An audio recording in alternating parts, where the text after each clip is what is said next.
ಏ ವಿದ್ಯಾ, ನಾನು ಏನ್ ಹೇಳ್ತೀನಿ ಅಂದ್ರೆ ಕೆಟ್ಟ ಕೆಲಸ ಮಾಡಿರೋದು ನಾನು ಒಪ್ಕೋತೀನಿ, ಆದ್ರೆ ನಾನು ಸತ್ಯನೇ ಹೇಳ್ತಿರೋದು. ಈ ದುಡ್ಡಿದೆಯಲ್ಲ, ನೆನ್ನೆ ನಾನು ಸೋಪ್ ಮಾಡ್ದೆ, ಅದರಿಂದ ಬಂದಿರೋ ದುಡ್ಡು. ನಿನ್ ಮೇಲೆ ಆಣೆ, ಸತ್ಯವಾಗ್ಲು. ಏ ರಾಜಣ್ಣ, ನೀವಾದ್ರೂ ಹೇಳಿ ಇವಳಿಗೆ. ಹಾ ಹೌದು ಅದ್ಕೆ, ಇವ್ ನಿಜ ಹೇಳ್ತಿದ್ದಾನೆ. ನಿನ್ನೆ ಇವ್ 4 ಗಂಟೆಯಲ್ಲಿ 3000 ಸಂಪಾದಿಸಿದಾನೆ. ಇವತ್ ನಾವು ಪ್ರೊಜೆಕ್ಟರ್ ಮಾರೋದನ್ನ ಮಾತಾಡ್ತಿದ್ವಿ. ಅಯ್ಯೋ ಹೌದು, ಇವರೇ ಅದು. 52, 105 ಸೋಪಿನ ಜೊತೆಗೆ ಟವಲ್ ಫ್ರೀ. ವಿದ್ಯಾ ನೋಡಿದ್ಯಾ, ಈಗ್ಲಾದ್ರೂ ನಂಬ್ತೀನಿ ನೀನು. ನೀನು ಟವಲ್ ಮಾರ್ದೆ, ಸೋಪು ಮಾರ್ದೆ, ಸರಿನಪ್ಪ ಒಪ್ಕೊಂಡ್ವಿ. ಆದ್ರೆ ಈ ಪ್ರೊಜೆಕ್ಟರ್ ಅಂತ ಕಾಸ್ಟ್ಲಿ ವಸ್ತು ಯಾರಾದ್ರೂ ರೋಡಲ್ಲಿ ತಗೋತಾರ ಇದನ್ನೆಲ್ಲ? ಅಯ್ಯೋ, ಜನಗಳಿಗೆ ರೋಡಲ್ಲಿ ತಾಜ್ ಮಹಲ್ ಬೇಕಾದ್ರೂ ಮಾರ್ತೀನಿ ನಾನು. ಈ ಪ್ರೊಜೆಕ್ಟರ್ ಯಾವ ಲೆಕ್ಕ ನನಗೆ? ಅಯ್ಯೋ ಯಾಕೋ ಅಷ್ಟೊಂದು ಕಾನ್ಫಿಡೆನ್ಸ್ ಆಗಿ ಮಾತಾಡ್ತಿದ್ಯಾ ನೀನು? ಒಂದ್ ವೇಳೆ ಮಾರಕ್ಕಾಗಿಲ್ಲ ಅಂದ್ರೆ ಎಲ್ಲರ ಹತ್ರ ಓದೇ ಬೀಳತ್ತೆ. ಓದೇ ತಿಂತೀನಿ ಬಿಡಿ. ಆದ್ರೆ ವಿದ್ಯೆ ನಂಬಿಕೆ ಗಳಿಸೋದಕ್ಕಿಂತ ನನಗೆ ಬೇರೆ ಏನು ಬೇಡ. ಹೆಂಗ್ ಮಾಡ್ತಾನೋ ಗೊತ್ತಿಲ್ಲ.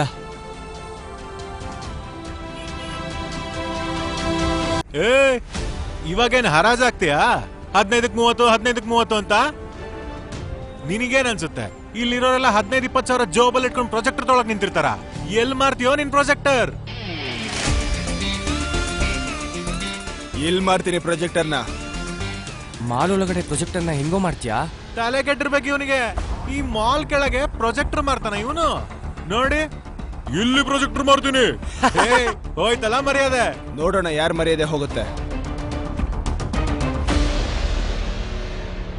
ನಮ್ಮ ಹತ್ರ ಟೈಮ್ ಇಲ್ಲ ಸರ್. ಮತ್ತೆ ನೀವು ಸರಿಯಾಗಿ ಹೇಳಿದ್ರಿ, ಈ 70 ಲಕ್ಷದ ಕಮಿಷನ್ ನಮಗ್ ದಿನ ಸಿಗೋದಿಲ್ಲ ಸರ್. ನಾವು ಫೋನಲ್ಲಿ ತೋರ್ಸಣ್ವಾ?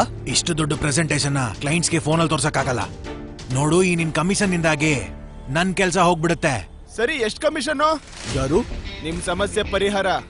ಅಯ್ಯೋ ಸರ್, ತುಂಬಾ ಸಿಂಪಲ್. ಮೊಬೈಲ್ ನ ಪ್ರೊಜೆಕ್ಟರ್ ಜೊತೆ ಕನೆಕ್ಟ್ ಮಾಡಿ, ಆಮೇಲೆ ದೊಡ್ಡ ಸ್ಕ್ರೀನ್ ಅಲ್ಲಿ ಪ್ರೆಸೆಂಟೇಷನ್ ತೋರಿಸಿ. ಪ್ರೊಜೆಕ್ಟರ್? ಅಯ್ಯೋ ಸರ್, ಚೈನಾ ಪ್ರಾಡಕ್ಟ್ ಇದು, ಚೈನಾ ಪ್ರಾಡಕ್ಟ್. ಅದು ಇಂಪಾರ್ಟೆಂಟ್. ಬೇಕಾದ್ರೆ ಚೆಕ್ ಮಾಡಿ ನೋಡಿ. 6 ತಿಂಗಳಲ್ಲಿ ಏನೇ ಆದ್ರೂ ರಿಪೇರಿ ನಾವೇ ಮಾಡಿಸ್ತೀವಿ. ನಾನೇ ಗ್ಯಾರಂಟಿ ಸರ್. ಈ ಪ್ರೊಜೆಕ್ಟರ್ ನಿನ್ನ ಹತ್ರ ಹೇಗ್ ಬಂತು?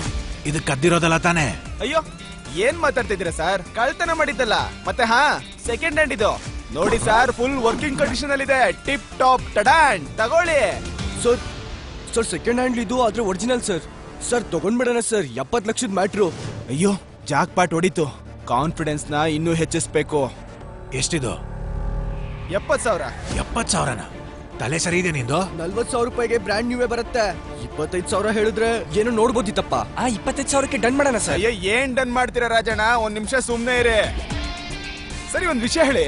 ಇವತ್ ನಿಮ್ ಮೀಟಿಂಗ್ ಇದೆಯಲ್ಲ, ಎಷ್ಟೊತ್ತಿಗೆ ಶುರು ಆಗತ್ತೆ? ಇನ್ನೊಂದು 10 ನಿಮಿಷದಲ್ಲಿ. 10 ನಿಮಿಷದಲ್ಲ? ಇದೇ ತರ ಸೇಮ್ ಪ್ರಾಡಕ್ಟ್ ತಗೊಂಬರೋದಕ್ಕೆ ನಿಮ್ಗೆ 1 ಗಂಟೆ ಬೇಕಾಗತ್ತೆ. ಅಷ್ಟ್ರಲ್ಲಿ ಮೀಟಿಂಗ್ ಶುರು ಆಗುತ್ತಲ್ಲ. ಏನ್ ಯೋಚನೆ ಮಾಡ್ತಿದ್ದೀರಾ ಸರ್?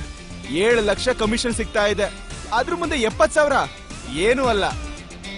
ಸರಿ ಆಯ್ತು, ನಿಮ್ಗೋಸ್ಕರ 5,000 ಕಡಿಮೆ ಮಾಡ್ತೀನಿ. 65,000 ತಗೊಳಂಗಿದ್ರೆ ತಗೊಳ್ಳಿ, ಇಲ್ಲ ಅಂದ್ರೆ ಪರವಾಗಿಲ್ಲ, ನಿಮ್ ಇಷ್ಟ. ನಾನ್ ದುಡ್ಡು ಕೊಡ್ತೀನಿ, ಇದನ್ನ ಚೆನ್ನಾಗಿ ಪ್ಯಾಕ್ ಮಾಡ್ಕೊಡು.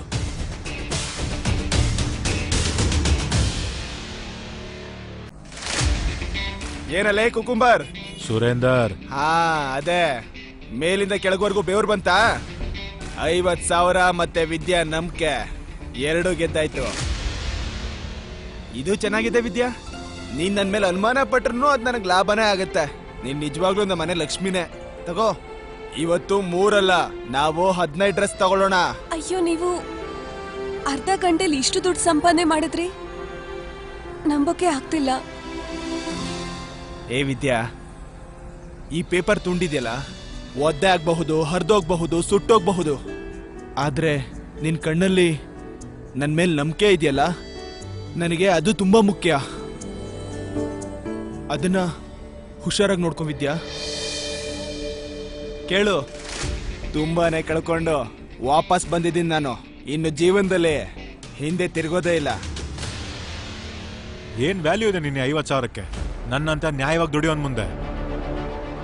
ಅಂಡ್ ನೀನ್ ನೆನ್ಪಿಟ್ಕೋ ವಿದ್ಯಾ. ವಿದ್ಯಾತ್ಕೆ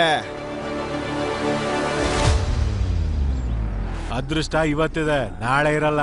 ಮತ್ತೆ ಏನ್ ಗ್ಯಾರಂಟಿ ನಿನಗೆ ಒಂದ್ ದಿನ ಹೊಟ್ಟೆ ತುಂಬಾ ಊಟ ಆಗ್ತಾನೆ ಅಂತ? ನೋಡು, ಕೇಳಿಸ್ಕೊ ಇಲ್ಲಿ. ಇನ್ನು ಮೇಲೆ ನಿನ್ ವಿದ್ಯಾ ಜೊತೆ ಕೆಟ್ಟದಾಗ ನಡ್ಕೊಂಡ್ರೆ ಅದ್ಕೆ ನೋಡಿದ್ಯಾ? ನೋಡ್ತಾ ಇದೆಯಾ ಎಲ್ಲ? ಇಲ್ಲಿರೋರ್ಗೆಲ್ಲ ಅರ್ಥ ಆಗಿದೆ, ನೀನ್ ಒಬ್ಬನ್ಗೆ ಅರ್ಥ ಆಗಿಲ್ಲ. ಕೇಳಿಸ್ಕೋ, ಇನ್ನೊಂದ್ಸರಿ ಬರೀ ವಿದ್ಯಾ ಅಂದ್ರೆ ನಿನ್ ಹಲ್ಲು ಮುರಿದು ನಿನ್ ಕೈಯಲ್ಲಿ ಕೊಡ್ತೀನಿ, ಗೊತ್ತಾಯ್ತಾ? ಮುಂದೆ ಏನಾಗುತ್ತೆ ಅಂತ ತಿಳಿದುಕೊಳ್ಳಲು ಈಗಲೇ ಪಾಕೆಟ್ ಎಫ್ಎಂ ಅಪ್ಲಿಕೇಶನ್ ಡೌನ್ಲೋಡ್ ಮಾಡಿ. ಲಿಂಕ್ ಡಿಸ್ಕ್ರಿಪ್ಷನ್ನಲ್ಲಿದೆ.